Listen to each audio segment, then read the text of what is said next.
dahil sa husay na ipinakita ng kapamilya aktor na si Baron Geisler. Sa katatapos lang na seryeng Incognito, marami ang humihiling, maging ang ilang news outlet tungkol kay Baron ay humihirit na makapasok sa cast ng FPJ's Batang Quiapo. Maalalang naging bahagi ng FPJ's ang probinsyano si Baron noong 2019, kaya naman muling napag-uusapan ang posibleng pagpasok ni Baron Geisler sa isa pang proyekto ni Coco Martin, ang sikat na teleseryeng FPJ's Batang Quiapo.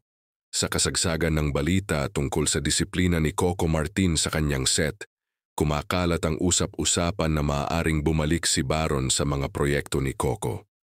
Matatandang naging villain si Baron bilang si Dante Madarang alias Bungo sa Ang Probinsyano, at doon nagsimula ang kanilang maayos na working relationship.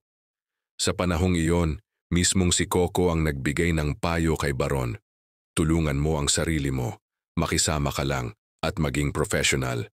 Nandito kami para suportahan ka. Sa ngayon, walang opisyal na kumpirmasyon mula sa ABS-CBN o sa kampo ni Baron na siya ay magiging bahagi ng Batang Quiapo. Gayunpaman, sa ilang panayam, inamin ni Baron na bukas siya sa ideya na muling makatrabaho si Coco dahil malaki ang naitulong nito sa pagbabalik ng kanyang career.